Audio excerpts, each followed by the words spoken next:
Well, gentlemen, as you've seen from the footage I've shown you, it is abundantly clear that these predators are the greatest threat to humanity. Even our attempts with the Schwarzenegger program proved useless in the Vietnam War against them. And this latest one, it's something we've never seen before. If we're going to take this thing out, even for the sake of research, we need to come up with something new, and we need to come up with it now.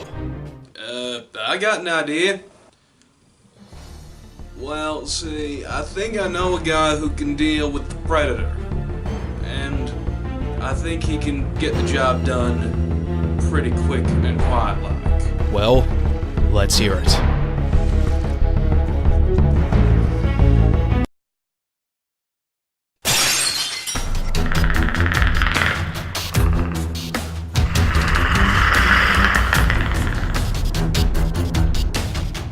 I'm Chris Hansen with Dateline NBC.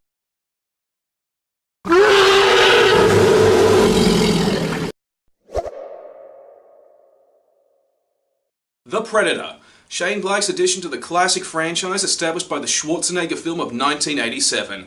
Does it live up to the first film's legacy? Is it any good? It's actually kind of disappointing if I gotta be honest, but not for a lack of trying. See, the movie has a very solid foundation. The story is about a US soldier who was performing an operation in Mexico when a Predator ship crash landed.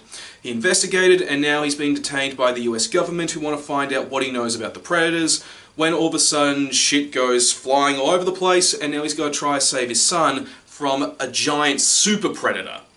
And from there we do get some solid action that is entertaining and is thankfully accompanied by some 80s level gore. So at the very least in the action department, it gets it right. It gives us what we'd come to expect from the Predator films.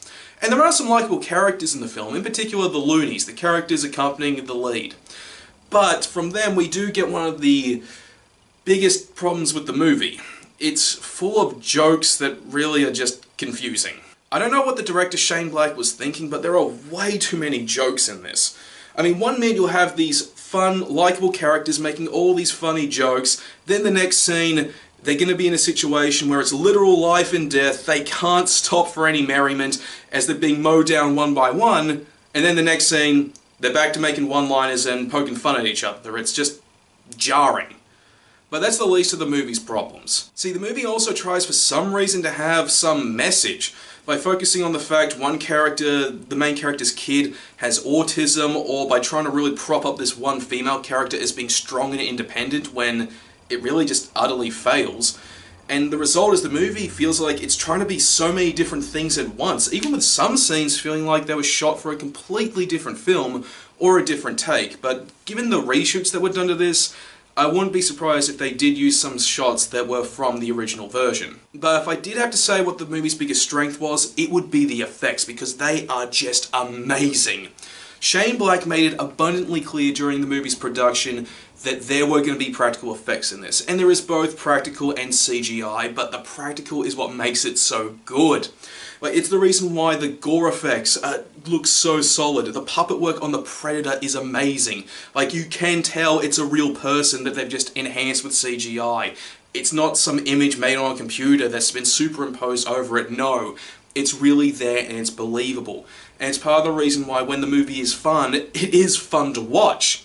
But it is also a shame that the fun moments are few and far between, and there are large swatches of the film that really are just boring and will pull you right out of it. If you are like me and were looking forward to this movie, you're more than likely going to be disappointed like I was. It's not a bad movie, but it's not particularly good either. But then again, this is more than likely a case of individual taste, so see it if you're interested in it, but just don't be surprised if you are disappointed by it.